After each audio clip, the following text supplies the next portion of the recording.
Bien, buenas tardes. Queremos, en nombre de la Mesa de Equidad de Género del Consejo de Rectores de Valparaíso, ofrecerles a cada una de las personas que nos acompañan esta tarde nuestro saludo. Hoy emprendemos nuestro tercer encuentro, nuestra tercera posibilidad de encontrarnos a conversar sobre temáticas en torno a la equidad de género que como universidades de la quinta región nos parecen pertinentes y necesarias de poder abordar colectivamente.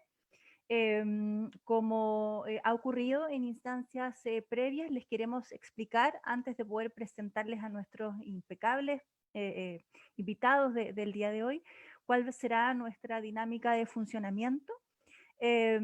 Vamos a permitir que cada una de las personas que desee hacer alguna pregunta o compartir alguna reflexión pueda hacerlo a través de preguntas y respuestas de esta sesión de Zoom, a la cual han sido individualmente y personalmente invitados e invitadas. Recordarles que este encuentro será transmitido a través de los Facebooks institucionales de las universidades de nuestro consejo, de manera tal que allí también pueden hacer sus comentarios. Y una vez que nuestros invitados terminen con su presentación, vamos a dar paso a revisar estas preguntas y tener este diálogo, ¿no? Para poder quizás amarrar, abordar, ¿no? Algún contenido que durante el transcurso de sus presentaciones no hayamos podido resolver o afinar del todo. Para nuestra mesa y para esta instancia en particular, nos llena de muchísimo placer poder decirles que el contenido que hoy quisiéramos compartir con nuestra comunidad tiene que ver con un, por supuesto, desafío, ¿no? Y tal y cual como han sido los dos contenidos anteriores, también constituye un debate, ¿no? Un debate actual. Nos vamos a referir esta tarde a nuevas masculinidades y su conexión con el mundo universitario. Y en ese sentido contamos hoy por primera vez con dos invitados que están a distancia importante. Nuestra primera invitada es la socióloga Lucía Saldaña, quien, bueno, por supuesto, es parte del circuito, ¿no? De las nuevas unidades y direcciones de equidad de género y diversidad, siendo Lucía directora de la Dirección de Género y Diversidad desde la Universidad de Concepción. Donde ya hemos tenido el placer de compartir previamente con Jimena Goché, por ejemplo, en nuestro primer encuentro. Ella nos va a acompañar desde la ciudad de Concepción y desde Madrid nos acompaña Gregorio Sarabia, abogado de la Universidad de Buenos Aires, magíster y doctor en Derechos Humanos en la Universidad Carlos III de Madrid y que básicamente también ha desarrollado una trayectoria interesante en el ámbito de no solo los derechos humanos, sino que en su paso y participación como cofundador del espacio Omens, que funciona en Madrid como un círculo de hombres. Actualmente también se desempeña como terapeuta gestáltico. Nos complace mucho poder dar inicio a este tercer encuentro. Les invitamos a poder, como en cada uno de los encuentros anteriores, revisar este contenido con una mirada, ¿no? Hacia los desafíos, hacia los avances, hacia los nuevos recorridos que pudiéramos hacer en cada una de nuestras instituciones. Y desde ya les deseamos la mejor de las experiencias, recordándoles que estaremos muy atentas a sus preguntas en el chat de esta sesión de Zoom. Sin extenderme más, dejo entonces con ustedes a Gregorio Sarabia, quien desde la ciudad de Madrid nos compartirá en primera instancia su presentación.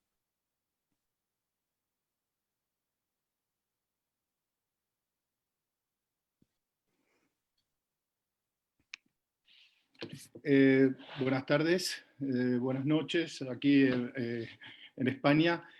Muchísimas gracias, Carla, por tu amable presentación. Muchísimas gracias a Ana también por la invitación y un agradecimiento al equipo que está detrás y que hace posible esta sesión, en donde están Carla, Alejandra, Tania y Luis. también está Carolina, así que muy agradecido con todas. Quiero empezar mi intervención un poco mencionando lo que creo que es un desafío actual para los hombres, y es que creo que vivimos en tiempos en los cuales se está poniendo a prueba el alma de los hombres. En este sentido, yo entiendo que se trata de revisar lo que Rita Segato, la antropóloga Rita Segato, denomina el mandato de la masculinidad. Este mandato de la masculinidad, o lo que está detrás de este mandato de la masculinidad, es claramente una construcción cultural, que a lo largo del tiempo lo que ha ido es determinando qué atributos un hombre debe reunir para ser un hombre hecho y derecho, para ser un hombre que se adecua a este mandato, que cumple con este mandato. Se trata de un hombre que reúne una serie de atributos, ¿no? Es un hombre que es duro, es un hombre que por momentos puede resultar implacable, es un hombre que resulta prácticamente invulnerable a todo lo que tiene que ver con sus emociones. Es también muy contenido con respecto a lo que tiene que ver con su mundo interior, y reúne también como atributo el atributo de la fuerza. Tiene que ser fuerte, no demostrar debilidad. En este sentido, podríamos recoger a lo largo de la historia la figura del héroe, la figura del guerrero como figuras arquetípicas, trasladándonos en el tiempo y por picotear un poco en el mundo del cine, muy dado a fomentar o a seguir o a alimentar este tipo de arquetipos. Podemos pensar en el cine clásico del siglo XX, una figura como la de Humphrey Bogart, eh, o podemos pensar en una figura como la de John Wayne, ¿no? O incluso de manera más actual, sobre todo lo que es el cine denominado cine de acción, en donde muchos de los protagonistas son protagonistas hombres. Podríamos pensar en Daniel Craig, el último protagonista de la saga de 007, ¿no? Estos hombres reúnen estos atributos que antes mencionábamos, ¿no? Eh, lo que está claro es que esto es una construcción cultural que tiene efectos en distintas esferas de nuestra vida. Y si además trasladamos el foco de atención hacia lo que es el orden patriarcal imperante, lo que nos vamos a encontrar es que el modelo de masculinidad hegemónico es un modelo de masculinidad que ampara o incluso fomenta diversos tipos de violencia y de dominación por parte de los hombres, y en particular, y sobre todo, y en su gran mayoría, teniendo a las mujeres como víctimas. Esto es algo claro, que se ha dado a lo largo de la historia. Los orígenes del patriarcado se hunden, casi podríamos decir, con los propios inicios. Sobre esto hay un debate, pero casi como los propios inicios o las fuentes de eso que denominamos la cultura existencial, occidental. Y pensando un poco en un caso práctico sobre esto que estoy mencionando como construcción cultural, a mí me gustaría tomar como caso práctico mi propia vida. Es decir, yo tengo 44 años, soy argentino, me crié en la ciudad de Buenos Aires, y en estos casi, bueno, en estos 44 años identifico 5 fases que han tenido lugar en mi vida y que creo que sirven como un caso práctico de lo que supone la formación, la perpetuación en este modelo de masculinidad hegemónico, ¿no?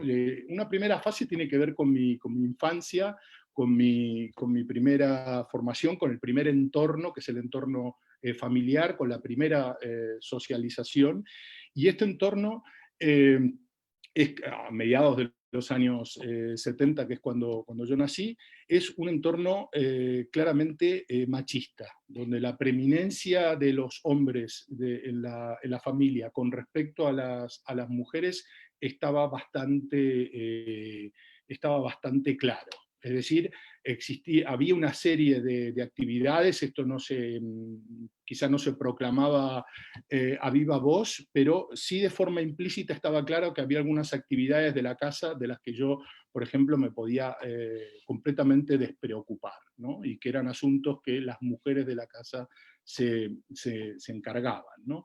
En este ámbito social y familiar machista, que yo sitúo en torno al año de vida y a los 15, entre el año de vida y los 15 años, es cuando se forja mi personalidad. O sea, son edades determinantes en cuanto a esto, y yo creo que lo que hay es una fijación en el rol. ¿En qué rol? El rol que me corresponde como niño en preparación para luego ocupar mi lugar social como hombre. En un segundo momento, que yo podría situar en torno a la adolescencia, a los 15 hasta los 25 años, es la juventud, donde yo ahora, mirando retrospectivamente, encuentro que hay, por un lado, una educación sentimental llena de baches, de lagunas, y por otro lado, un imaginario erótico eh, pobre, bastante, con una influencia directa de lo que ha sido además el consumo de pornografía. Esto, por supuesto, se traslada a todo lo que es el mundo a lo que fue el mundo de mis propias relaciones, tanto con las mujeres como con los amigos. En una tercera, en un tercer momento, una tercera fase de mi vida, que yo situaría en torno a los 25 y los 30 años, eh, yo caracterizaría este momento como un momento de precarización del rol. El rol del que me había formado y que se había consolidado durante la juventud, entre los 25 y los 30 años se vuelve más precario este rol. Sobre todo por la irrupción de dos experiencias vitales que me van a marcar y que creo que han marcado también a muchos otros hombres, y que seguramente también esto hay que tener en cuenta las generaciones. Por eso me presenté con edad y con todo eso, como para que me puedan situar también desde un punto de vista cronológico, de donde yo me podría también situar en cuanto a generaciones, ¿no? Como miembro de la generación X, podríamos decir, con una adolescencia, a mediados de los años 90. Y en esta precarización del rol decía que tienen lugar dos experiencias vitales muy fuertes. Una es el comienzo de una vida en pareja, del amor en pareja, y la segunda experiencia que me va a marcar es la paternidad. Tengo una hija que ahora, el mes que viene, cumple 13 años, con lo cual en ese momento, fui padre a los 31 años, en ese momento eso sí que marca un antes y un después en mi vida y en relación a también al modelo de masculinidad. Por situar también algunas pautas de ciertas experiencias que pude tener en ese momento. Bueno, durante los años de la primaria, mi hija iba a un colegio público aquí en la ciudad de Madrid, por el número de alumnos, el colegio público más grande de la ciudad de Madrid, y entre el preescolar y la primaria fueron en total unos 9 años, en donde yo pude, por cuestiones laborales, trabajando en la universidad, me permitía estar por las tardes con mi hija, mientras mi mujer desarrollaba sus labores profesionales, y esto me permitió vivir la paternidad de una manera bastante plena. El recuerdo que tengo, es un recuerdo no muy lejano en el tiempo, es que a la hora de ir a recoger a mi hija al colegio, no éramos muchos los padres que estábamos ahí, a las 3 o a las 4 de la tarde o el horario que fuera. Es decir, los padres en el parque con las niñas o con los niños éramos una minoría. Éramos una minoría, y estoy hablando de hace un tiempo relativamente breve. Es decir, en todo lo que tenía que ver con las labores de cuidado de los hijos, me parece que por lo menos como generación todavía nos queda, y creo que en las generaciones venideras eso sí que puede estar cambiando, al menos en el aspecto de lo que yo conozco. Un cuarto momento de mi vida tiene que ver con una crisis vital muy importante, entre los 38 y los 40 años, a lo que suele ser la crisis esta de la media edad o de la media vida, o la famosa crisis de los 40, como se suele denominar. En mi caso, vino acompañada por dos acontecimientos que creo que hicieron que el rol masculino del que hablamos antes, de raigambre machista, ¿no? Y claro ejemplo de construcción de sociedad patriarcal, o de perpetuación de sociedad patriarcal. Ese rol se tambalea con la experiencia del amor en pareja y con la experiencia de la paternidad. Pero creo que termina de desmoronarse entre los 38 y los 40 años, cuando entro en esta crisis vital, en esta crisis que comentaba, y en la que también en un periodo de muy pocos meses muere mi padre.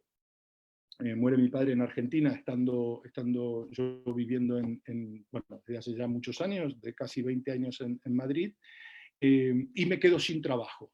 Entonces, en esos, y además me quedo sin trabajo por un periodo prolongado de tiempo. Esto supuso casi como un torpedo ¿no? en la línea de flotación a nivel existencial. O sea, si el rol como hombre, una de las pautas de ese rol como hombre y como padre de familia tenía que ser el de ser proveedor de los bienes materiales suficientes para sacar adelante mi familia, pues esto se viene abajo.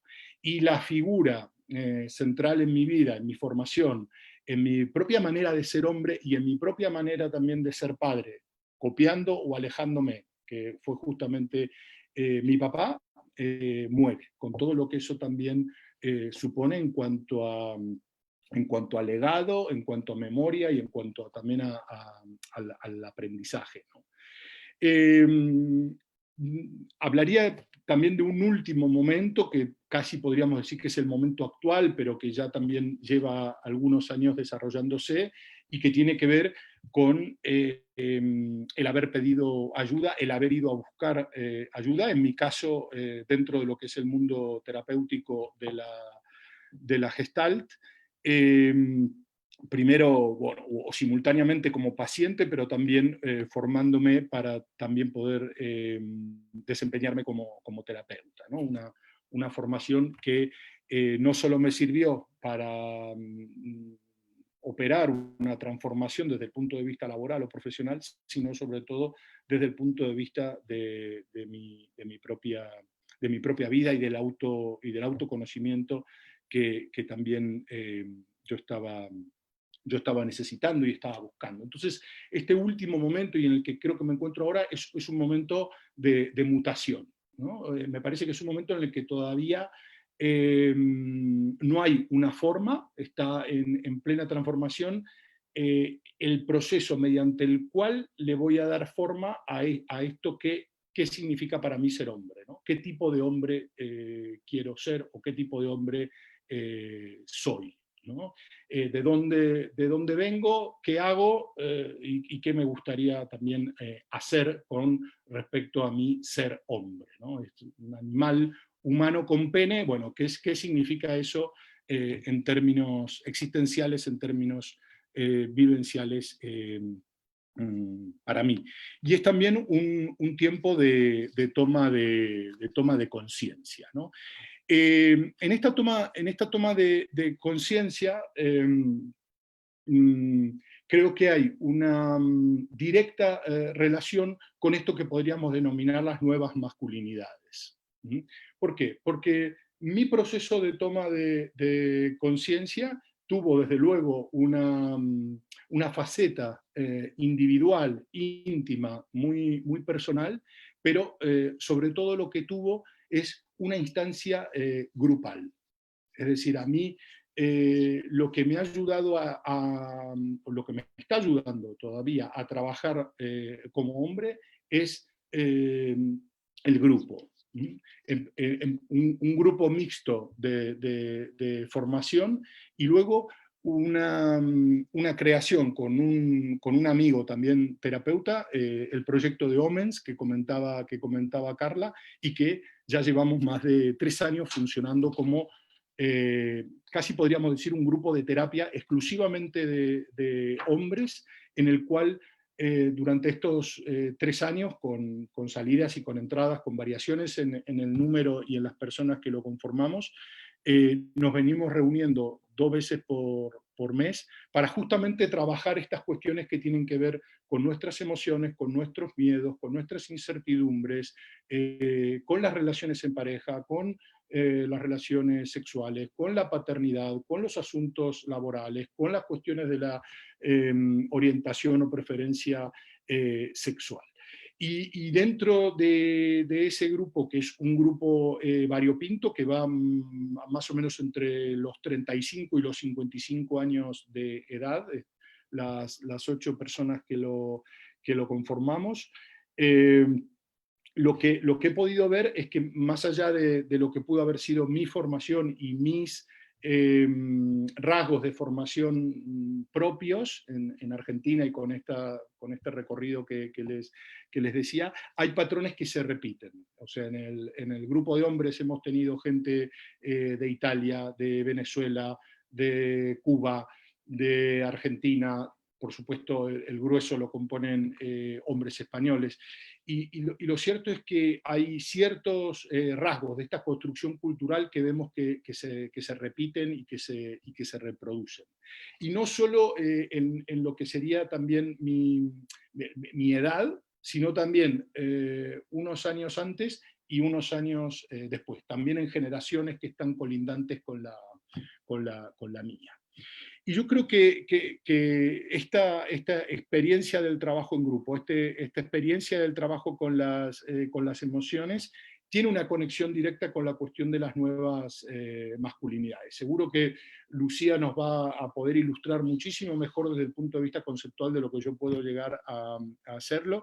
Y simplemente quería yo, para ir terminando, apuntar aquí la manera que tengo de entender las nuevas masculinidades, ¿no? Yo creo que hay estos estudios, ¿no?, que se vienen desarrollando en las últimas cuatro décadas y que nacieron al calor de teorías feministas. Yo creo que se pueden condensar, o por lo menos la visión que yo tengo sobre las nuevas masculinidades, creo que se pueden condensar en una serie de, me gusta enumerarlas en 6 propuestas, ¿no?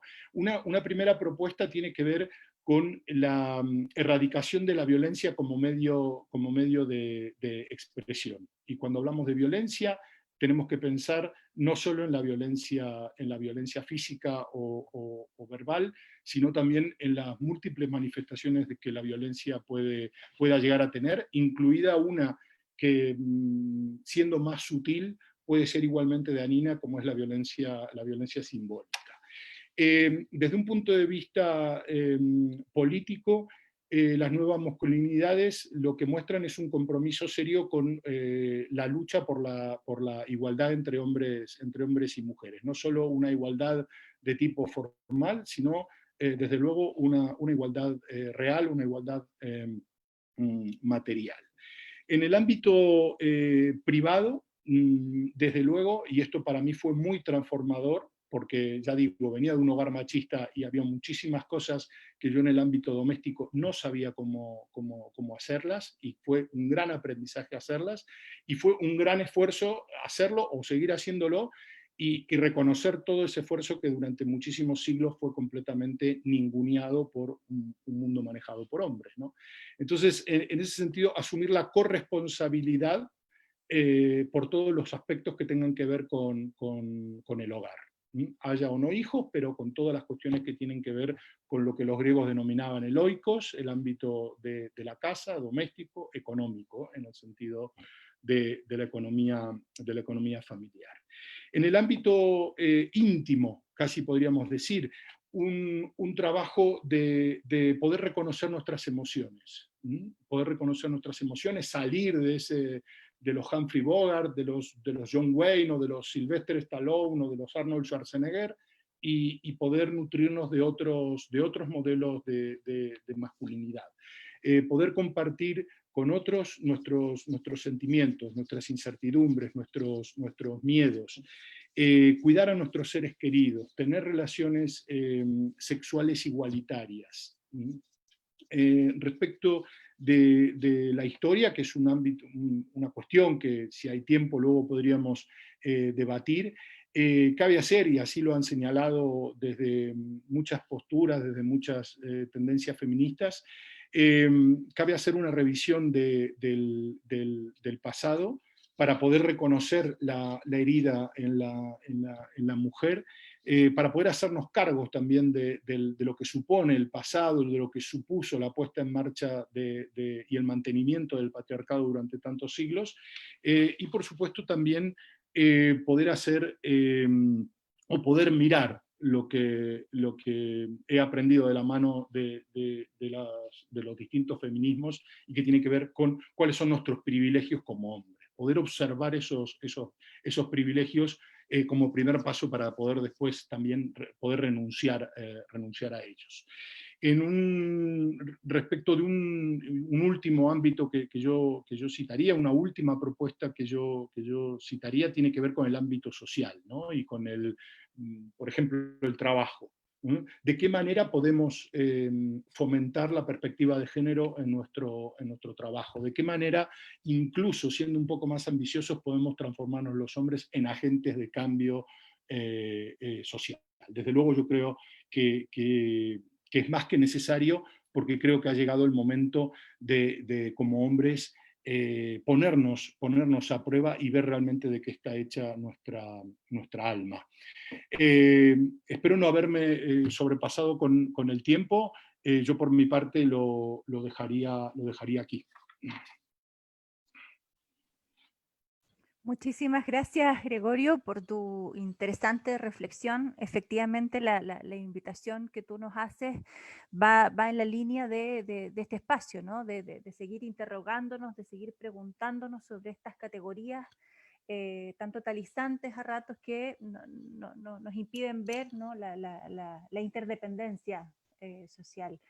Te agradecemos mucho y damos paso a bueno, nuestra segunda invitada, quien también desde un territorio alejado a nuestra región, desde Concepción, nos acompañará Lucía Saldaña, quien dentro del ámbito de su espacio hoy como directora de la Dirección de Género y Diversidades de su universidad, pero también como socióloga, nos presentará también una reflexión para poder compartir. Lucía, sé muy bienvenida. Muchas gracias, Carla, y a todo el equipo, a Ana Tim en particular, que me hizo esta invitación, y además gracias también compartir, ¿no es cierto?, el panel con Gregorio Saravia y poder conversar, ¿no es cierto?, en parte a lo que cada uno trabaja en estas áreas, en nuestras experiencias, ¿no? Y muy interesante además situarse desde la biografía, porque precisamente nuestra construcción de género tiene que ver con nuestras propias trayectorias, y desde ahí precisamente nos relacionamos. Yo voy a presentar un un PowerPoint para ir un poco ordenando lo que muestro. Y así trato de apegarme bien al tiempo. Bueno, ¿se ve bien ahí?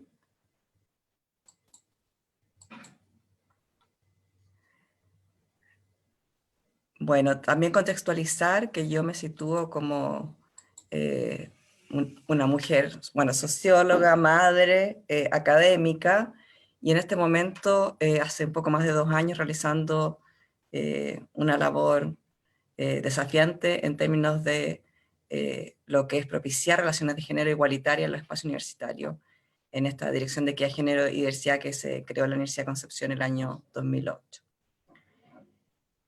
¿A qué aspectos me voy a referir? Al orden de género como definición y cuál sería algunos componentes de su crisis actual, tomando un poco la discusión que José Olavarría nos ha venido planteando en esta temática.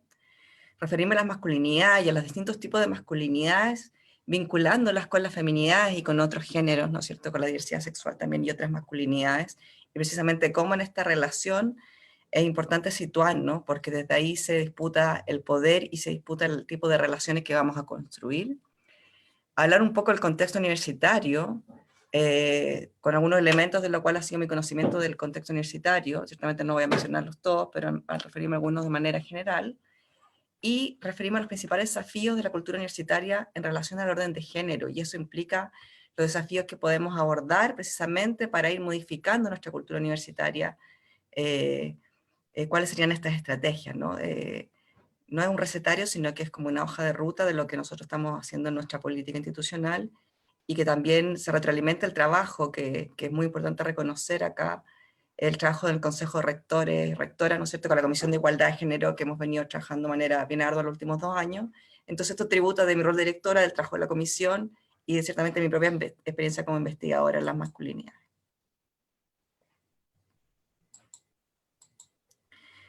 Bueno, el orden de género es un orden que se ha establecido, ¿no es cierto?, por centenios, ¿verdad?, y que de alguna manera ha ido naturalizando una forma de organizar la vida social, en base a una relación de dominación, de subordinación, basada básicamente en aspectos de sexo que tienen que ver con la condición de gónada inicial, ¿no es cierto?, nuestra en la vida. O sea, es un estatus adscrito, tal como el hijo de una reina o una princesa nace siendo importante, es un estatus igualmente adscrito.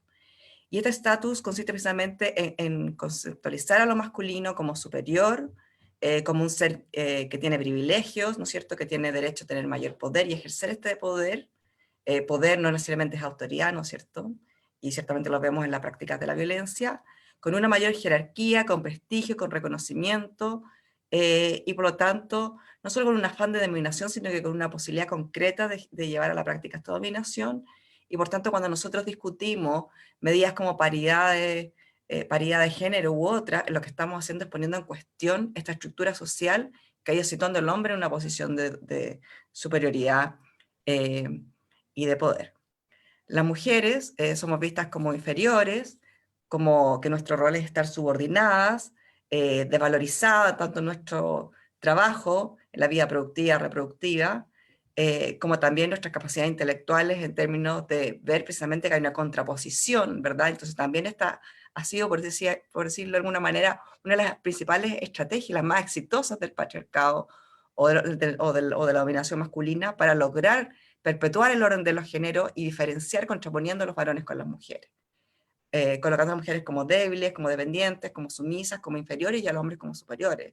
De alguna manera tiene que ver con la figura de lo que se hablaba de la figura, bueno, tanto el pater familia como esta figura paterna, que esta mirada paternal o paternalizadora de que alguien es superior y tiene que decirle a los demás qué tiene que hacer. Y es que el concepto que también hemos usado con esta mirada adultocéntrica en relación a niños y niñas, por ejemplo, hasta hace algunas décadas era una mirada muy similar con las mujeres, hoy se ha ido matizando, pero también en ese cambio, por supuesto, no superado completamente, y eso implica que hay aspectos que ayudan a reeditarla, ¿no? Dibujándolos como cambio social, y no hay tanto cambio, como mencionaré un poco más adelante. Entonces acá tenemos los opuestos y los complementarios, tenemos la racionalidad versus la emocionalidad, como casi tipos puro ideales, como nos plantearía Weber, ¿no es cierto? Tenemos la mente, el varón, la capacidad intelectual, y las mujeres tenemos el cuerpo, en el cual se recoge lo emocional, también este concepto del cuerpo para otros, ¿verdad? Desde la sexualidad, la procreación, etc. El hombre como un ser que se desempeña en el mundo público, la mujer en el privado. El hombre es la persona que ejecuta la acción, ¿verdad? Con el que tiene la iniciativa. Las mujeres somos pasivas y receptoras. La analogía de la sociedad de los cuerpos, Bourdieu también plantea esto a nivel de la sexualidad, cómo se vive, ¿no? Y eso tiene mucho que ver con lo que vamos a hablar de la violencia en los contextos universitarios. El varón como el que constituye la cultura, lo civilizado, ¿no es cierto?, el mundo de las ideas y del conocimiento, y la mujer la que responde a la naturaleza y a nuestra necesidad biológica de procrearnos, el hombre a los desarrollos, la mujer a lo primitivo, y la producción y la reproducción como los ámbitos situados que distintas investigadoras e investigadores han ido situando. Entonces, ¿qué tenemos acá? Una oposición que nos lleva a ver que acá hay una contraposición como el día y la noche, ¿no? Que son irreconciliables, y que o hay día o hay noche, pero no podemos pensarlo como una unidad porque son enormes las diferencias, serían evidentes, ¿no? Desde la naturalización de este orden de género. Ahora, ¿cuáles son los mecanismos centrales por los cuales esto se va reproduciendo y cómo las masculinidades se van relacionando con las feminidades y con otras masculinidades y con otras identidades, orientaciones, expresiones de género, etcétera, etcétera? Marqués nos señala que el proceso de construcción social del ser varón supone una operación con dos caras que pocas veces se explicitan.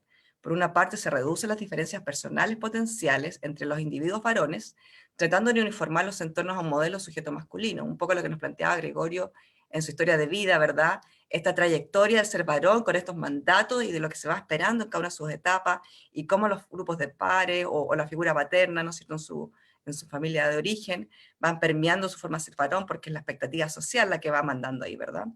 Y por otra parte tenemos la idea que se ha ido reforzando históricamente de aumentar las diferencias que todos los varones podrían tener con las mujeres, sometidos a un proceso semejante a reducción de diferencias individuales y homogenización en torno a un modelo sujeto femenino.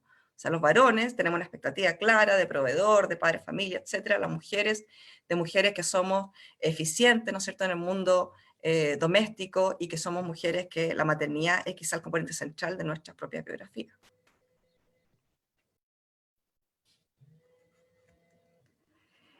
Entonces tenemos acá que en esta construcción de las masculinidades, relaciones feminidades, se va reforzando el prototipo de masculinidad con todos estos mandatos de importancia, de superioridad y todo lo demás. Y Raewyn Cornell nos ha planteado diferenciaciones de masculinidad. Hay distintos tipos de masculinidad. Yo generalmente hablo de plurales porque creo que no hay solamente un tipo de masculinidad, ni feminidad, ni de paternidad. Y por lo tanto, en esta diversidad, en estas diversidades tenemos distintas posiciones, y en estas posiciones nos jugamos las relaciones de género, ¿no es cierto? Nos jugamos la construcción de la sociedad. Y ciertamente tenemos en el género las intersecciones con la raza y con la clase, ¿verdad? Y ahí damos cuenta de múltiples oportunidades, diversidades y masculinidades. Me parece muy importante el concepto de masculinidad hegemónica que trabaja Raewyn Cornell, porque a partir de este concepto nos situamos en tres aspectos que son centrales para definir las relaciones de género, y esto va a ser fundamental para lo que vamos a hablar después respecto a las universidades en los ámbitos de violencia. Cornell nos plantea que en lugar de definir la masculinidad como un objeto, ¿no es cierto?, como solamente un mandato, o un carácter natural, o una conducta promedio, o una norma social, necesitamos centrarnos en los procesos y relaciones por medio de los cuales los hombres y las mujeres llevan vidas imbuidas en el género. Es decir, que el género nos define en toda su magnitud, en todos los ámbitos de nuestra vida, ¿verdad? La masculinidad, si se puede definir muy brevemente, sería al mismo tiempo la posición en las relaciones de género, en las cuales estamos situadas las personas, ¿verdad? Las prácticas por las cuales los hombres y las mujeres se comprometen con esa posición de género, ahí viene la relación de subordinación, ¿no es cierto?, y todas las desigualdades y subordinaciones, y los efectos de estas prácticas en la experiencia corporal, en la personalidad y en la cultura. ¿Por qué es tan relevante esto? Porque estas prácticas de subordinación y esta posición de desigualdad y asimetría se va a replicar en el pensar que tengo derechos sobre el cuerpo de los otros, que puedo decidir sobre el cuerpo de los otros, tengo efectos en la personalidad del otro, ¿no es cierto?, en las restricciones que coloco a su libre desarrollo, ¿no es cierto? Ahí también nos podría comentar Gregorio desde la Gestalt, lo que se podría plantear ahí como ciertas limitaciones al autoconocimiento, y en la cultura social como la vamos construyendo.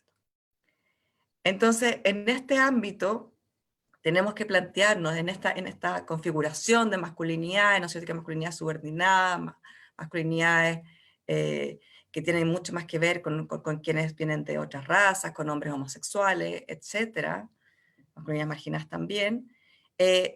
Tenemos que preguntarnos, creo, para poder entender el orden de género y su puesta en cuestión, ¿verdad?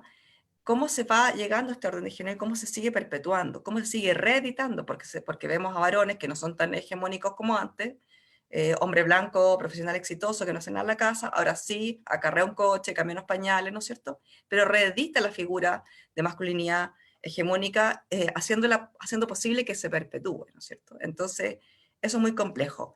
¿Y cómo se logra esto? Esto no se logra necesariamente con violencia física, femicidio, ¿no es cierto?, que es su expresión última.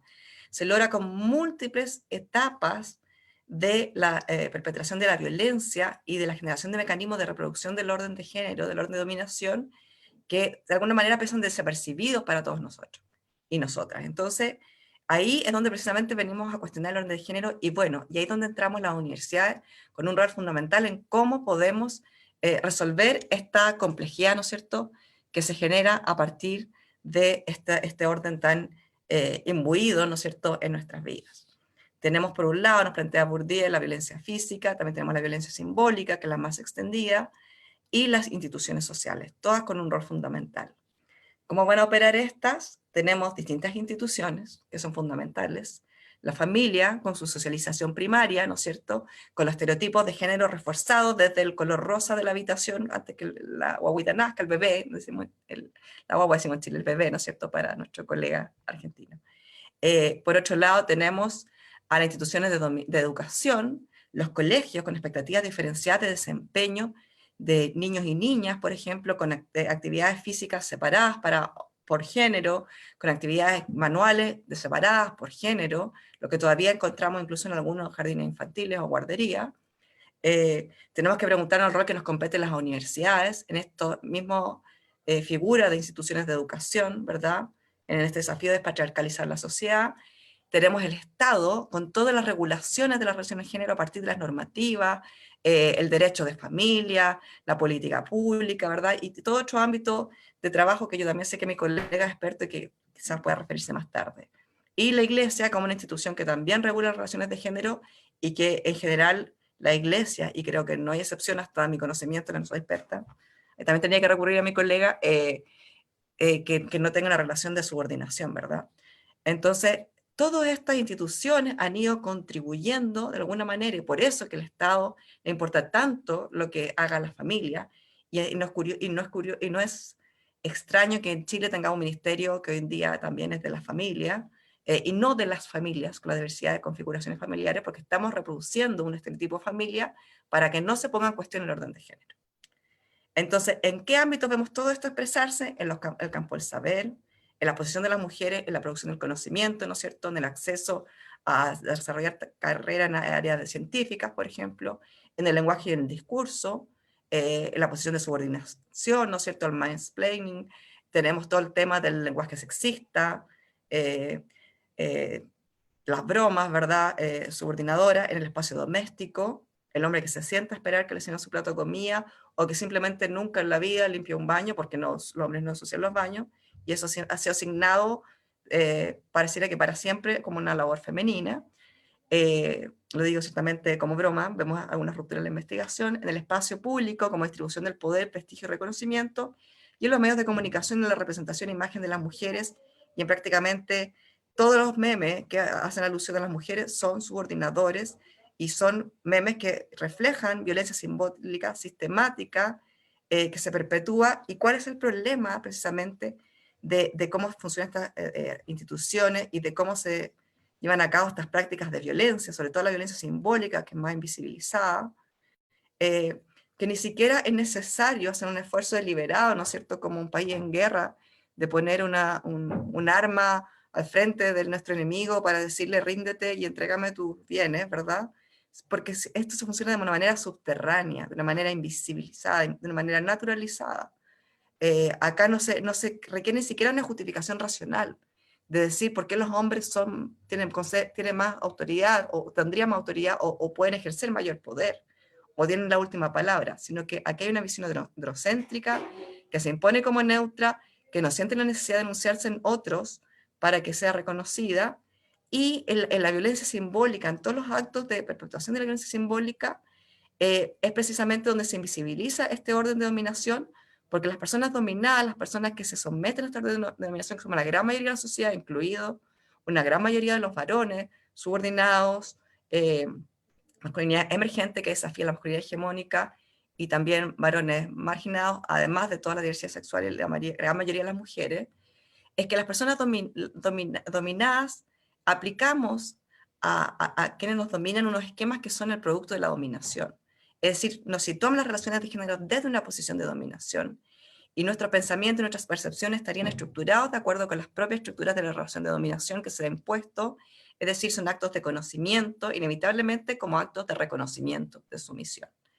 Entonces acá no es necesario decir eres inferior, sino que te voy inferiorizando sistemáticamente y vamos creciendo desde la cuna pensando que como mujeres no tenemos las mismas oportunidades, no tenemos los mismos derechos en la práctica, ¿no es cierto? Tenemos que ayudarle a nuestra mamá cuando tenemos 9 años, aunque nuestro hermano de 15 años esté ahí jugando en el computador, porque eso es la realidad de las mujeres. De alguna manera, este estatus adscrito del cual no podemos sacudirnos, y no hemos ido sacudiendo gracias a movimientos feministas de mucho tiempo, y que ciertamente queda mucho trabajo por hacer en el ámbito universitario. Bueno, y esto se consagra ciertamente en la estructuración del cuerpo como un producto social, en esta visión de que la sociedad tiene que ver con esta diferencia anatómica, y así se consagra simbólicamente en los procesos objetivos, dándole un fundamento casi objetivo al sistema del cual es muy difícil escindirnos, ¿no? Y además en ese mismo ámbito se han desarrollado muchas resistencias, ¿verdad? Que seguimos viendo eso. ¿Cómo se expresa esto y cómo lo vemos en el contexto universitario? En los contextos universitarios vemos distintos tipos de masculinidades, vemos muchos tipos de masculinidad emergente, tenemos estudiantes padres, por ejemplo, corresponsables, pero tenemos varones hegemónicos reeditados, ¿verdad? Tenemos varones subordinados, varones marginados. No obstante, toda esta diversidad, hay mucha más que esta, ¿verdad? Esto es una pincelada rápida. Vemos, no solamente desde los varones, sino que desde distintas personas que integran nuestra comunidad universitaria, esto es una realidad muy transversal, sobre todo a la universidad chilena y muchas en América Latina, que seguimos reproduciendo formas de lenguaje sexista, expectativas diferenciadas de desempeño, que están en el lenguaje tácito y en expresiones como tienes que masculinizar tus hormonas, tus neuronas para poder aprender esta área de la química, bromas estereotipadas permanentes, y también por la violencia de su forma más expresa, ¿verdad? Por el acoso sexual, la discriminación y la violencia sexual. ¿Cuáles serían las principales estrategias para abordar esto? Yendo un poco a cómo permeamos la cultura universitaria para poder ir enfrentando esta crisis del orden de género y hacernos cargo.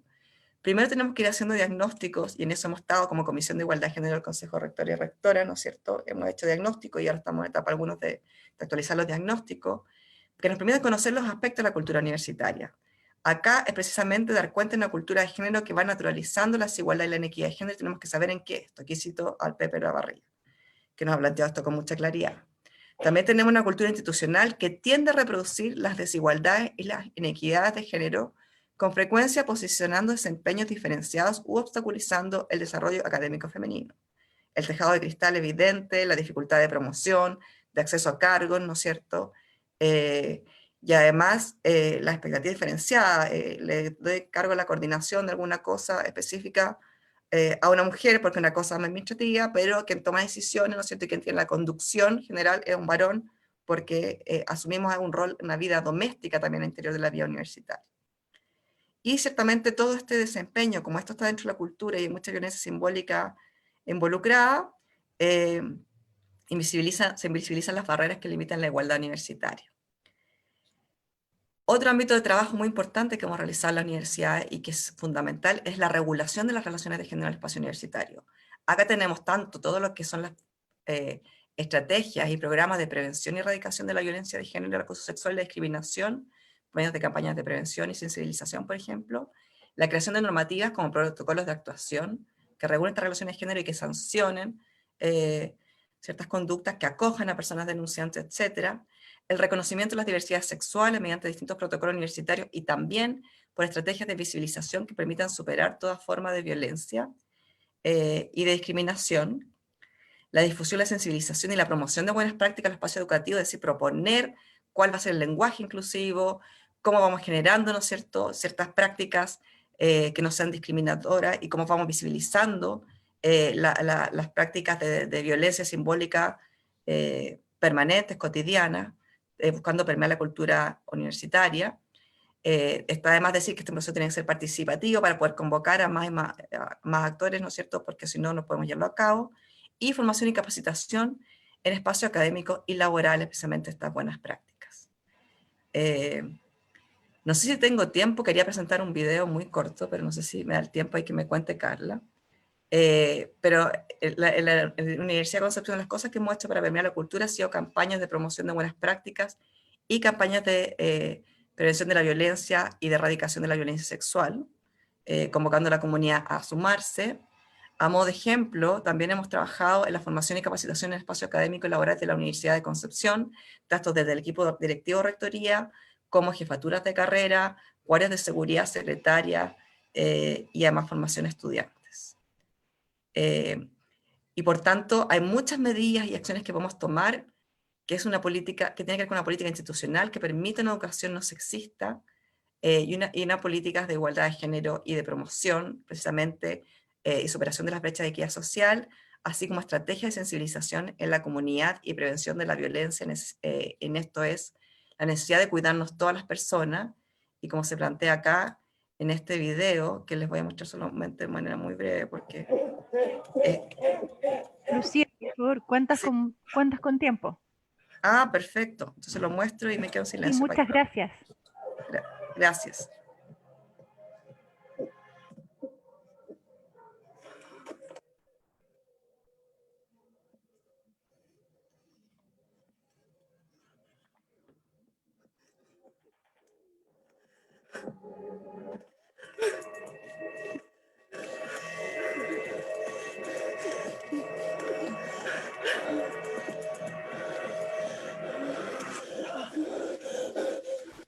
Lucía, disculpa, te interrumpo. No logramos ver el video que nos quieres mostrar. Ay, qué pena. Quizás podrías dejar de compartir tu presentación y llevarnos hacia el video. Tienes toda la razón. Ven, ahí todavía me falta. Me falta... ahí. Sí, sí, sí. Estaba muy acelerado. A ver, acá. ¿Ahí sí? Perfecto. Gracias, muchas gracias, Fran.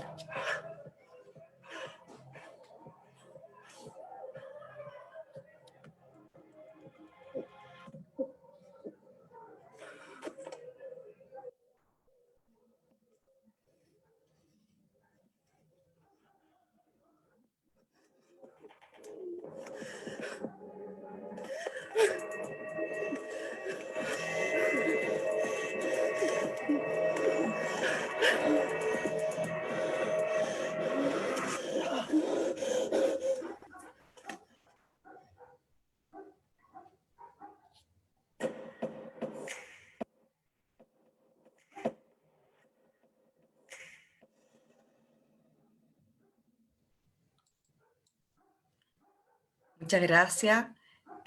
Bueno, con ese último video lo que pretendía era mostrar un ejemplo de prevención muy claro. Solo es curiosidad. Perdón, se cliqueó algo solo.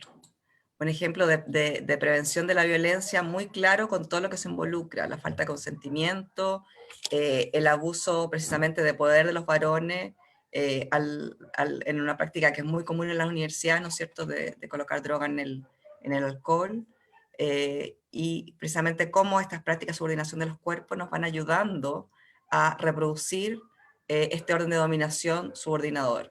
Puedo referirme a eso con más detalle luego, y por eso las estrategias de sensibilización, de prevención, de promoción de buenas prácticas y también de articulación como comunidad, tanto en nuestro trabajo participativo de modificación de las prácticas como de cuidado y prevención de la violencia, son fundamentales. Y eso no significa dejar de desnaturalizar y por lo tanto sin consentimiento siempre es abuso, y cualquier consumo de alcohol u otro tipo de circunstancia no dejan de responsabilizar a quien es el agresor. Eso, muchas gracias, quedo atenta a preguntas y comentarios. Muchísimas gracias, Lucía, por tu presentación, también por la generosidad de compartir con nosotros este video esta tarde. Gracias.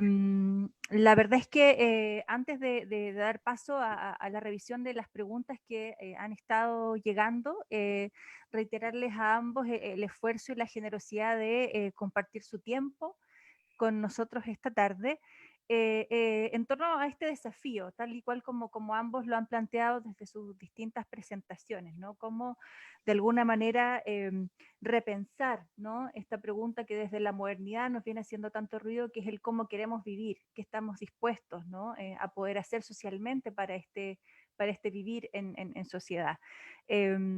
Agradezco mucho, Lucía, que en virtud de nuestra mesa, ¿no? Como parte del Consejo de Rectores de Valparaíso, hayas tenido también la amabilidad de poder direccionarla hacia una pregunta que por supuesto nos hace total sentido y que tiene que ver con cómo revisamos en la cultura universitaria estas fisuras dentro de las cuales cada casa de estudio pudiera trabajar para intencionar, ¿no? No solo los cambios, sino que intencionar las preguntas previas a esos cambios. Voy a dejar con ustedes a nuestra colega de la Universidad de Playa Ancha, Tania Sandoval, quien les va a hacer llegar las preguntas que hemos venido recogiendo y una vez que terminemos ese espacio, ¿no? Nos vamos a despedir y cerrar este impecable encuentro. Muchas gracias. Bueno, muchas gracias Lucía y Gregorio.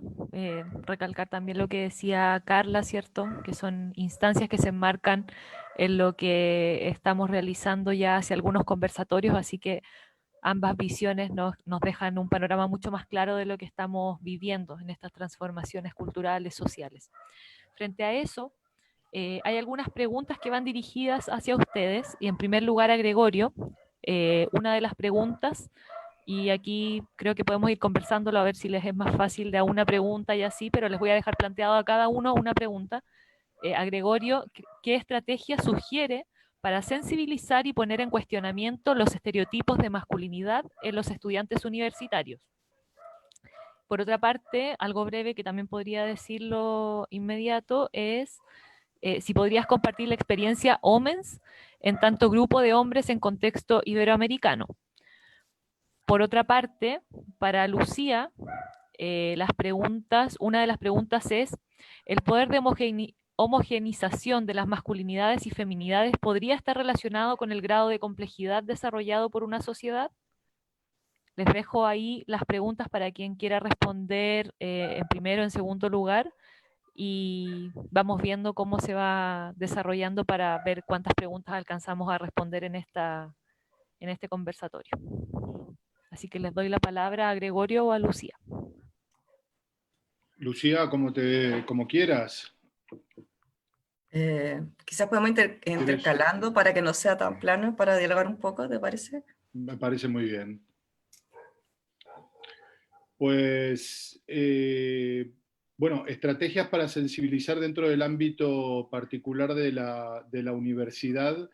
Yo creo que Lucía puede responder mejor que yo esta pregunta, porque desde luego sí, no había yo podido contar demasiado cuáles son las herramientas con las que yo he estado trabajando, pero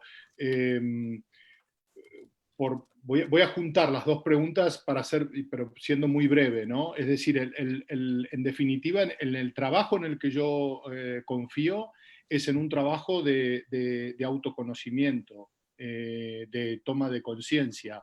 Es un trabajo de índole terapéutica. Es decir, casi que yo entendería el machismo como una enfermedad. Entonces, digamos, tenemos que hacer un tratamiento los machistas. Y a ver lo que dura ese tratamiento. Yo en lo particular lo que he podido yo verificar es que es una enfermedad que ha sido una epidemia, digo, en múltiples contextos a los que he tenido acceso y que esto iba más allá de los distintos escenarios de los países, ¿no? Y en el trabajo que yo creo es ese, un trabajo de toma de conciencia, de autoconocimiento, de desarrollo personal y de contacto con las emociones, como muy bien Lucía lo había presentado en esa contraposición y complementariedad entre lo masculino y lo femenino, o entre hombres y mujeres. Desde luego que yo veo, ¿no?, de qué manera también los hombres hemos también sido víctimas o somos también víctimas del patriarcado. Otra cosa es que no podamos contactar con cuál es nuestra herida. Y al no poder contactar con nuestra herida, tampoco podemos contactar con lo que supone la posibilidad de que nosotros también herimos y hacemos daño. Entonces, claro, en ese sentido, la reproducción creo que se produce por la falta de conciencia. Y yo creo mucho en el trabajo que tiene que hacer cada uno, pero trabajando en red y trabajando en grupo, que esta es, creo, una de las grandes lecciones que los distintos feminismos nos han dado, ¿no? Es decir, el trabajar en red, el poder cooperar, ¿no? Entonces, yo hasta aquí, sobre todo para darle tiempo a Lucía. Muchas gracias, Gregorio. Muchas gracias. Hay hartas cosas interesantes de lo que se ha planteado para conversar. Se planteaba el tema del poder de la homogenización de las masculinidades y feminidades relacionada con el nivel de complejidad de la sociedad. Muy interesante lo que planteaba recién Gregorio respecto al tema de la toma de conciencia. La verdad que creo que precisamente esa toma de conciencia, capacidad de vernos realmente, es la que nos permite ver dónde estamos en las relaciones sociales y en las relaciones de poder. Y me gusta mucho el concepto que trabajaba la propuesta de Claudio Naranjo, que es nuestra vertiente de la Gestalt más conocida en Chile, que tiene que ver precisamente con la idea de despatriarcalizar la sociedad y cómo se toma conciencia con un trabajo de autoconocimiento muy enraizado a lo largo del tiempo, ¿verdad? Muy profundo por mucho rato, va llevando a construir una sociedad que no sea patriarcal. Pero eso implica, yo ahí no responsabilizaría solo a los hombres, aunque si bien hay cierto tipo de varones que tienen más responsabilidades que la mayoría de la sociedad en ciertas prácticas, ¿no?, en contribuir a esta denominación, creo que todas y todos nosotros tenemos que despatriarcalizarnos. Eso es un trabajo profundo, intenso, es una invitación de años, porque nos dieron esto con la leche, como dicen, ¿no es cierto? Desde muy pequeñas nos fueron diciendo, esperamos esto de ti, o no hagas esto, o qué sé yo. Entonces tuvimos que desafiar al curso que éramos buenas para matemáticas, tuvimos que desafiar que la universidad, no sé, teníamos más capacidad de algo, o la misma capacidad, ¿no es cierto?, por esto no es competencia. Teníamos que desafiar que podríamos ser madre y trabajar jornada completa. Entonces no es algo fácil, ¿no es cierto? Y por lo tanto tenemos distintos ámbitos en los cuales trabajar, y que eso implica hacer ese toma de conciencia, y la educación es fundamental para eso. En relación a la universidad, yo en lo personal, y pensando en sociedades tan patriarcales y además neoliberales como la chilena, que es como un tipo puro ideal también, ¿no es cierto?, lo que fue el experimento monetarista, como nos planteó French Davis hace un rato y varios economistas. Creo que la homogenización no es un reflejo del nivel de complejidad. Yo pienso que la complejidad nos debería llevar a tener más diversidades. Yo creo que tenemos dos cosas. Una, que tenemos modelos de sociedad muy hegemónicos, y por lo tanto los mecanismos de aceptación social e integración en países como el chileno han estado muy permeados por el estatus, y el estatus por medio del consumo, y el consumo por la ilusión de que tenemos acceso, a pesar de que hay tanta desigualdad. Y hoy día la sociedad chilena está desbordada de crisis, ¿verdad?, por este nivel de desigualdades, y también el intento por ocultar que tenemos tantas diversidades y tanta heterogeneidad en la sociedad. De alguna manera tratamos, como decía Marqués, de empujar la existencia de homogeneidad, y forzamos el argumento con las homogeneidades, pero no tenemos tanta homogeneidad. Cuando hablamos de la familia chilena, la familia nuclear tradicional con matrimonio, ¿no es cierto?, es menos del 50% de las familias. Tenemos un gran porcentaje de mujeres jefas de hogar, tenemos un porcentaje mucho menor, pero tenemos hombres jefes de hogar, tenemos familias reconstituidas, tenemos familias unipersonales, tenemos familias homosexuales, lesbianas, etcétera, etcétera. Entonces Chile acaba de emitirse hace un par de meses un fallo importante de la justicia, reconocer la doble maternidad en un primer caso. Entonces tenemos que visibilizar esa realidad, y precisamente al visibilizarla nos damos cuenta que la sociedad no es tan homogénea como nos quieren hacer ver. Lo que sí, ahí tenemos un rol importante en los medios de comunicación, tenemos un rol importante en las instituciones de educación, y tenemos un rol importante en el nivel de reconocimiento y aceptación de la diversidad de la sociedad en general, con una mirada inclusiva. Porque ahí tenemos que tener ojo, ¿no? El nivel de homogeneización de la sociedad, o el nivel de pensar que la sociedad es blanco o negro, no es patrimonio solamente de los sectores conservadores. Eso también ocurre en distintos ámbitos de las sociedades y de las comunidades universitarias, y eso implica muchas veces no reconocer las diferencias de miradas y la riqueza de perspectivas. Y creo que como sociedad, en este contexto de pandemia se ha puesto súper digamos, sobre la mesa que las posibilidades de salir adelante de una crisis social como esta es precisamente la posibilidad de colaboración, y eso implica reconocer todas las riquezas de aporte. Así que creo que ahí hay un trabajo importante desde el mundo político, desde el trabajo que se está promoviendo, por ejemplo, ahora en el plebiscito, si es que que esperemos lo tengamos en octubre, ¿no es cierto?, en relación a tener luego una constitución constituyente paritaria de género, pero también desde las instituciones de educación. Muchas gracias, Lucía, por todas estas aclaraciones y por todo lo que enriquece también nuestro debate, ¿cierto? Continuando con las preguntas, a Gregorio nos queda una pregunta, bueno, nos quedan varias, pero vamos a ir de nuevo con una y una.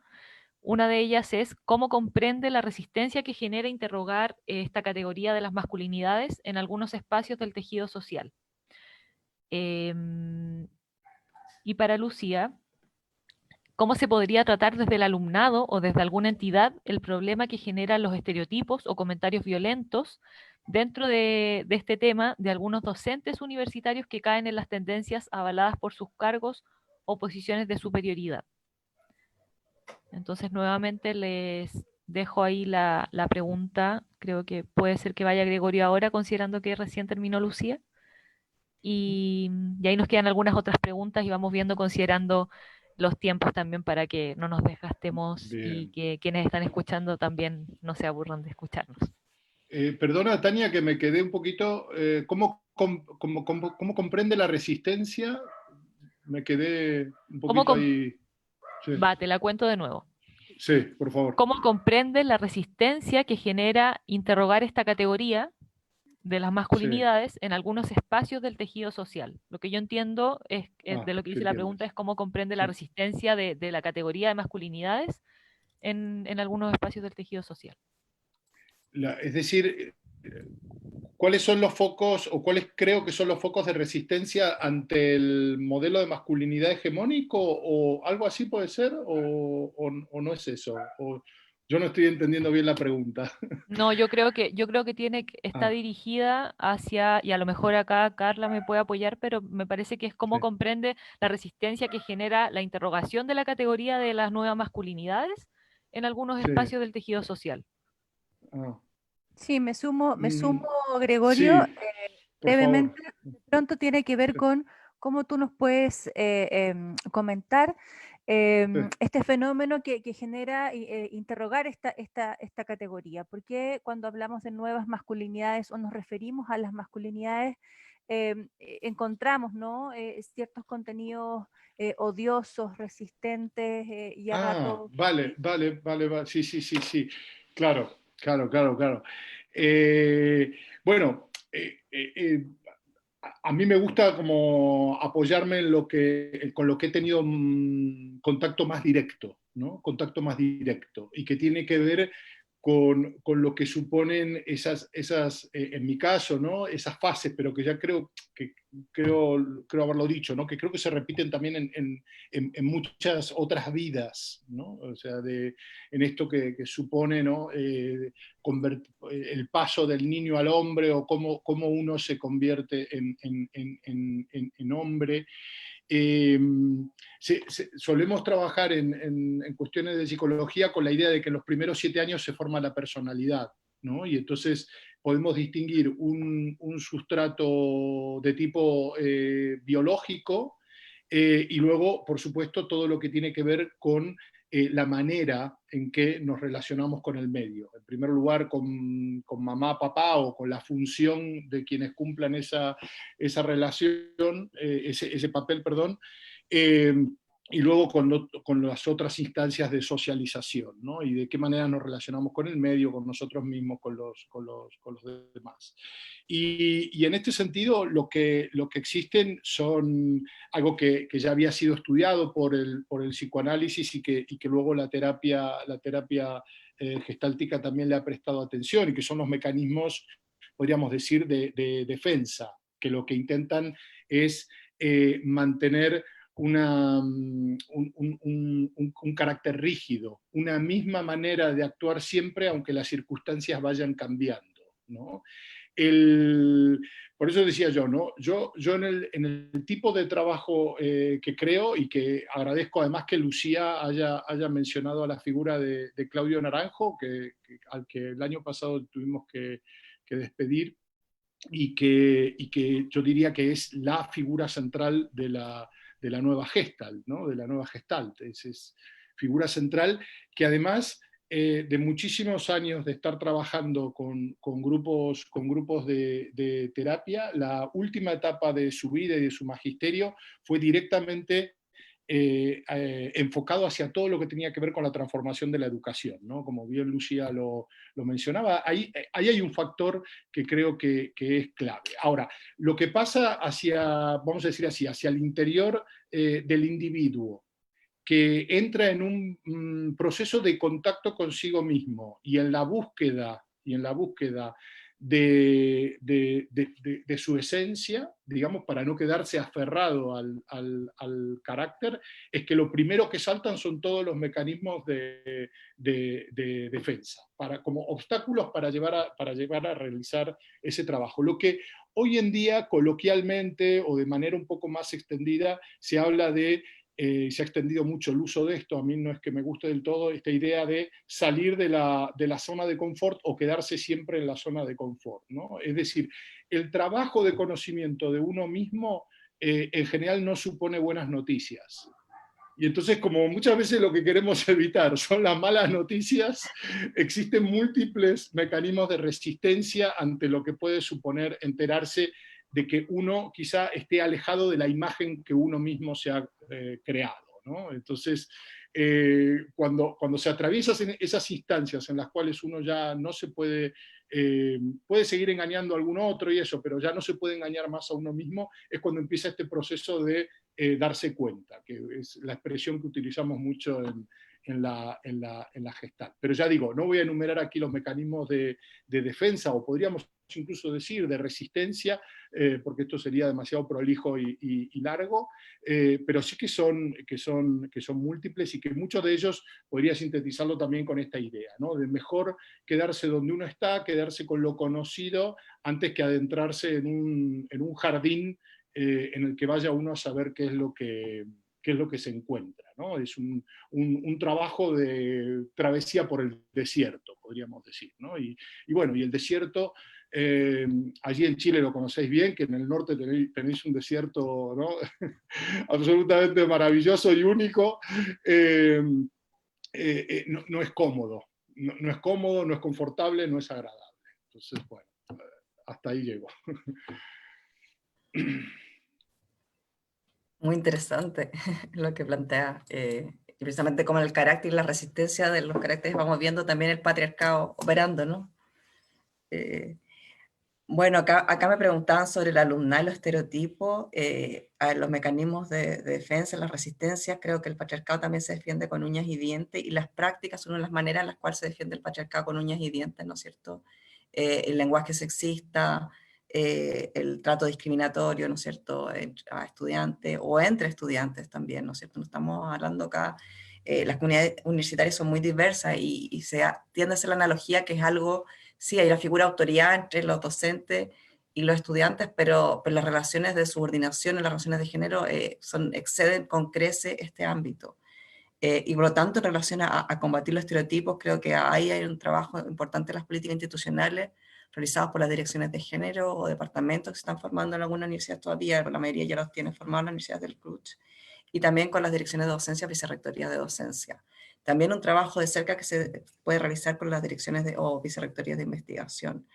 Es un trabajo deliberado, explícito, para superar tanto, aquí también se menciona el tema de las brechas de género, salariales en carreras, en promoción de ingresos, en carreras no feminizadas o no masculinizadas. Son muchos los ámbitos de trabajo en los cuales se pueden implementando precisamente planes de acción dentro del marco de una política en igualdad de género y diversidad, para ir resolviendo esto. Y como mencionaba Gregorio, también me tomo plenamente lo que plantea en relación al autoobservarse y al autoconocimiento. La verdad que es muy fácil ver ¿cómo se dice? La paja en el ojo ajeno, algo así el dicho, ¿no? Y no ver la viga en el propio. Creo que cuando nosotros iniciamos este trabajo de efectivamente buscar socavar la dominación masculina, tenemos que mirar cuáles prácticas nuestras reproducen este orden de dominación, cuáles prácticas nuestras son abuso de poder o abuso de autoridad, cuáles prácticas nuestras, como decir, no, yo soy estudiante de 18 años, mujer, y no tengo ninguna práctica patriarcal. Eso sería muy difícil, a modo que no hemos crecido, en una sociedad como Islandia en los últimos 10 años, en que hay casi una igualdad de género total, y que estas prácticas están erradicadas de la sociedad. Creo que todos y todas traemos mucho en nuestra socialización de esto, y por lo tanto implica un trabajo de autoconocimiento y de trabajo de mucha conciencia para poder superar esto. Entonces también la invitación es eso, y siempre nuestros estudiantes de sociología, que supuestamente son de los más progres en la Universidad de Concepción, y también diría que de las escuelas de sociología, a veces un poco demasiado, yo les digo, bueno, entonces, ¿qué pasa con sus carretes cuando ustedes hacen fiestas, ¿no? ¿Quién lava la loza? ¿Quién ordena? ¿Quién va a comprar? A la gente le gusta hacer asado? ¿No es cierto? ¿Cómo se distribuye en el trabajo? Y vamos visibilizando, o quienes conviven en sus departamentos o en sus casas, vamos visibilizando eh, eh, quién está haciendo ciertas cosas, ¿verdad? Entonces ahí tenemos que mirarnos la imitación, la dominación masculina la vamos socavando en cómo nos vamos situando en las relaciones de género, y eso implica todos los ámbitos, desde la educación, la crianza, hasta nuestras relaciones cotidianas, y cosas tan básicas como nos distribuimos el trabajo, porque precisamente en la vía reproductiva y en la vía íntima, donde más se juega la resistencia al patriarcado, a veces de manera mucho más invisible, pero mucho más contundente en nuestro desarrollo futuro, al menos hasta cierta etapa de la vía, que lo que pueden generar las otras instituciones. Ahora las instituciones, como la universidad, tenemos que hacernos cargo, lo que tenemos que hacernos cargo, y eso implica trabajo en modelo de educación no sexista y promoción de buenas prácticas para erradicar estereotipos. Genial, Lucía. Muchas gracias por esta última respuesta, y gracias a ambos en realidad, porque han ido vinculando y retroalimentando cada respuesta y cada reflexión que tiene el otro, la otra, lo cual a nosotros también nos va, y a quienes están escuchando, a quienes nos están viendo también de seguro les hace sentido en las distintas reflexiones, ya sean desde el ámbito más universitario, ¿cierto? Con estos ejemplos que nos hacen reflexionar y repensar esta forma de repartir nuestros roles, nuestras tareas, y que encarnamos también del patriarcado cada una, cada uno. Y para terminar, queríamos hacerle una última pregunta ya en honor al tiempo, y también para cerrar, ¿cierto? Para quedarnos con algunas ideas y esperanzas, y es: ¿cuáles son los desafíos que ustedes ven en base a esta temática, ¿cierto? De las nuevas masculinidades, la universidad, en el contexto latinoamericano?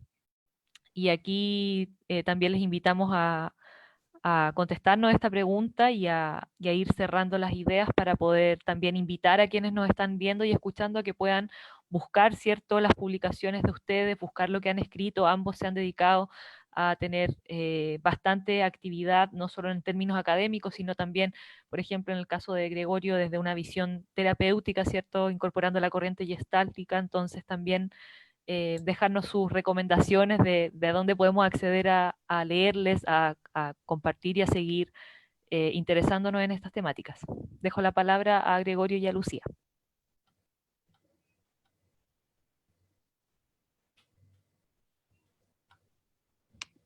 Muy bien, bueno, lo mío va a ser muy breve, porque yo soy prácticamente un ágrafo.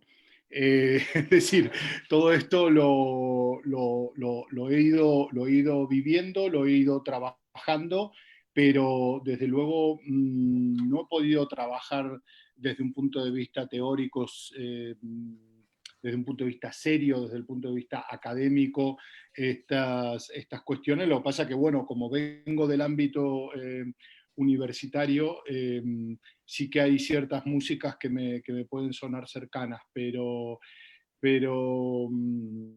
bueno, la idea de los desafíos pendientes y de la perspectiva latinoamericana. A mí me interesan algunas de las cosas que se están haciendo en España.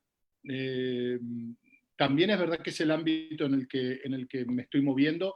Hace 18 años que vivo aquí, y entonces lo cierto es que para evitar cierta esquizofrenia estoy bastante centrado en las cosas de aquí, y a la vez, lamentablemente, un poco más desvinculado de lo que sería mi lugar de referencia, incluso desde un punto de vista teórico, como sería la Argentina. A mí en particular, yo no voy a recomendar nada mío, pero sí recomendar a un profesor, a un catedrático de Derecho Constitucional de la Universidad de Córdoba en Andalucía, que se llama Octavio Salazar, y que tiene dos obras que a mí me han gustado mucho. Una de ellas es El hombre que no deberíamos ser, que es una publicación bastante reciente en Editorial Planeta. Y luego también tiene un libro que se llama algo así como... lo tengo por aquí apuntado, os lo digo rápidamente, Autorretrato de un macho disidente. Estos dos libros de Salazar a mí me parece que son muy buenos. Y para tener una mirada de otra generación, o sea, Salazar sería alguien de mi generación, pero para tener también aportaciones desde otra visión, acaba de salir, cuando digo que es que salió ayer, publicado un ensayo en Editorial Anagrama. Las dos editoriales que mencioné, tanto Planeta como Anagrama, tienen una distribución muy buena en toda Latinoamérica. Un ensayo de un escritor asturiano, muy joven, o bueno, lo que yo considero muy joven, de 30 y pico de años, pero que ha escrito un ensayo que ya tiene toda la pinta de ser buenísimo. Se llama La nueva masculinidad de siempre. También está publicado por Anagrama, ya digo, ha salido ayer, pero creo que muy pronto ya va a tener una distribución que va a poder permitirle echarle un vistazo. Lo que sí me llegan son noticias de cosas que se están haciendo, sobre todo en Argentina, y sí que he visto que hay una gran actividad que se está llevando a cabo en todo lo que son los trabajos de perspectiva de género, así que casi creo que de lo que yo alcanzo a saber, hay todavía más desarrollo en Buenos Aires en relación con trabajos teóricos académicos de lo que yo he podido ver aquí por España o en general por Madrid. Muchas gracias, muy interesantes los datos, ahí, primicias. En relación a lo que se plantea en América Latina, bueno, el concepto de nuevas masculinidades viene hace ya varias décadas, y ciertamente ahora se está hablando más de masculinidad emergente y otros tipos, y hay mucha diversidad de masculinidades. Los desafíos, pensando en el ámbito universitario, yo creo que el principal desafío, honestamente, es la prevención de la violencia. La violencia es algo muy arraigado y que tiene distintas implicancias, y en ese sentido el trabajo que se hace, tanto acogida de denuncias como también el intento de hacer trabajo reparatorio con personas que han sido víctimas, es un trabajo muy complejo. Creo que mientras tengamos violencia es muy difícil que podamos resolver las asimetrías en las relaciones de género, porque esa violencia tiene que ver con ejercer un poder de subordinar al otro por medio de la violencia física, psicológica, violencia de género en distintas etapas, etc. Es muy interesante también lo que plantea Gregorio en relación al trabajo de autoconocimiento. Creo que el fomento del autoconocimiento permitiría despatriarcalizar, ¿no es cierto?, y desincentivar prácticas violentas, desarrollando otras maneras y otras formas de empatía, y no lo digo ingenuamente, estoy hablando como procesos personales, digamos, de trabajo, ¿no es cierto?, grupales, subiendo la capacidad de ponerse en el lugar de las personas que son víctimas. Y en ese sentido, las campañas de prevención de la violencia, como este video, ese spot que les mostraba, que trabajamos con bailarines, precisamente buscan que entendamos que detrás de una persona agredida hay una persona que sufre, y que esa persona que sufre muchas veces podemos entenderla como alguien incluso cercano a nosotros, ¿no? Y eso nos hace poder dimensionar lo que la violencia y que nuestro acto inconsciente y nuestra dificultad de contención, ¿no es cierto?, por decirlo de alguna manera suave, es, digamos, el efecto que tiene. Y creo que el trabajo participativo, creo que este es un trabajo que nos convoca como comunidades universitarias, como la comunidad en general en la sociedad. La política pública en general en América Latina ha hecho muy poco en esta línea. En temas de violencia se ha ido aumentando la cantidad de cosas, pero ciertamente está muy al debe. Y creo que también si lo tenemos, necesitamos el correlato además entre sistemas de justicia, entre normativas y entre prácticas ciudadanas, ¿no es cierto?, culturales, construcción de cultura, que vayan reforzando la idea de un trato respetuoso de una sociedad en la cual la violencia no es algo que nos podemos permitir. En Chile fue amplia la discusión, que no recuerdo bien si fue hace 3 años o por ahí, cuando fue 3 años un poco más, cuando fue la ley sobre el acoso sexual callejero, sobre el piropo, ¿no es cierto? Entonces los varones decían, ¿por qué yo tengo el derecho a opinar? Es decir, una niña que la encuentro bonita si va pasando por la calle, y decirle algo que ella la puede hacer sentir bien. Entonces yo le digo, ¿por qué alguien va a tener derecho a opinar sobre ti, sobre cómo te vestiste hoy día, o sobre cómo tú estás situado, ¿no es cierto?, lo que sea. Entonces entender que tenemos un límite en nuestra capacidad, incluso si podemos pensar algo, no tenemos que andar por la vida diciendo lo que pensamos porque no tenemos derecho a, ni siquiera tener expresiones sexuales de que alguien nos gusta si no hay algo recíproco, ¿verdad? Entonces, hay muchas cosas que tenemos que tomar conciencia respecto a un mínimo nivel de convivencia y también de ciudadanía, ¿no es cierto?, que se quiere resolver. Y eso es trabajo educativo, creo yo, que desde la socialización temprana, desde los hogares, hasta el rol de la política pública que permita la conciliación, que permita también la igualdad de oportunidades para hombres y mujeres en el desarrollo de la vida social en sus distintos ámbitos. Muchas gracias por las preguntas. Muchísimas gracias, Lucía, Gregorio, por su tiempo, nuevamente por su generosidad. En este minuto que nos queda antes de cerrar este encuentro, quisiéramos celebrar cómo nos invitan a través de sus presentaciones a preguntarnos una y otra vez qué queda dentro y qué queda afuera, ¿no? Qué es lo que de alguna manera pudiéramos intencionar desde el mundo universitario en torno a celebrar el cambio, ¿no?, a buscar ese cambio, a actualizar de alguna manera, como Luciano nos planteaba, no solo nuestras prácticas, sino que actualizar nuestras propias preguntas, ¿no?, entendiendo por el espacio universitario un espacio que de alguna manera nos permitiría la generación de conocimiento, ¿no? Agradecerles nuevamente, invitarles a que nos pudiéramos conectar en algún otro momento de este muy particular año. Y por supuesto, desde ya, ¿no?, contar con nuestra comisión para próximas actividades en torno a esta temática, pero también en torno a otras que me parecieron súper importantes de poder relevar, ¿no?, que dicen relación un poco con estos contratos sociales. Cómo sí, cada cierto rato epocalmente podemos revisar estos contratos sociales en pos del bienestar y de la convivencia respetuosa para todos y para todas. Así es que nada, agradecerles y en nombre de la Mesa de Equidad de Género del Consejo de Rectores de Valparaíso, a cada una de las personas que nos han acompañado en vivo y o a aquellas personas que nos van a posteriormente conocer en nuestras redes sociales. Un abrazo y un saludo y será hasta la próxima. Que tengan una muy buena tarde. Gregorio, buenas noches. Gracias, gracias por todo, buenas noches, ha sido un placer. Adiós. Hasta luego, muchas gracias, mucho gusto. Lucía. Que esté muy bien.